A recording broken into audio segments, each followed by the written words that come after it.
Where is the faith of the Shia, of the Jafari sect? Where is their Islam? Do they have 5 daily prayers like we do? Do they have Ramadan? Do they have Taraweeh? That's why they say the Qur'an is incomplete. Their Kulaini is like our Bukhari. Of course, he says the noble, he says there were thousands of verses about the virtue of Ali and Ahl al-Bayt that Uthman removed from the Qur'an. So how will that work? Well, do you believe in the Qur'an that stands here now? I do. Everything stated here is the word of Allah. Yes. Well, in the Mushaf that the entire world agrees on, did Allah promise we will protect the Qur'an? He did.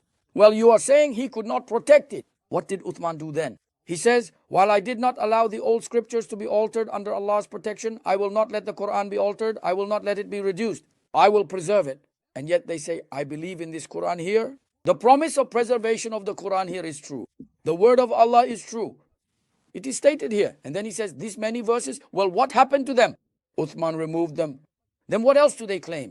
They say there is another Quran called the Quran of Fatima. Never. They say the Mushaf of Fatima. They say in Fatima's Mushaf these are written. Hey, the Mushaf of Fatima is not another Quran, my son. Let's say our mother Fatima, may Allah be pleased with her, had a Mushaf she read from herself. That Mushaf?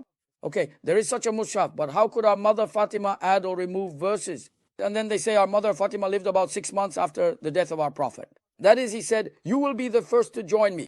She cried when he whispered, I will pass away, and laughed when he said, you will be the first to reach me. She laughed from the news of death. Why? Because their hereafter was certain. She would reunite with her father. Then they say, Jibril came to her. This is their sect. I can show all their sources. They say Jibril continued to come and brought revelation for 6 months. But after the messenger of Allah, revelation was cut off. How could Jibril come and bring revelation to our mother Fatima? Then they say Fatima wrote them down, and that became a Mushaf, became a Quran. If you believe revelation came, of course it becomes a Mushaf, and thus it becomes a Quran, becomes a Mushaf. Can such a person be called Muslim?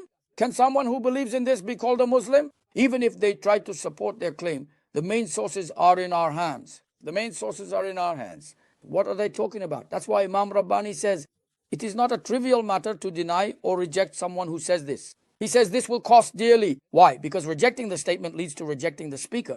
Meaning this issue of rejecting the speaker does not stop there, he says. What is being spoken is rejected. And what is being spoken? The man recites a verse and this one does not accept it. The man recites a hadith and this one does not accept it. Then how can we call someone who rejects what the Messenger of Allah said a Muslim?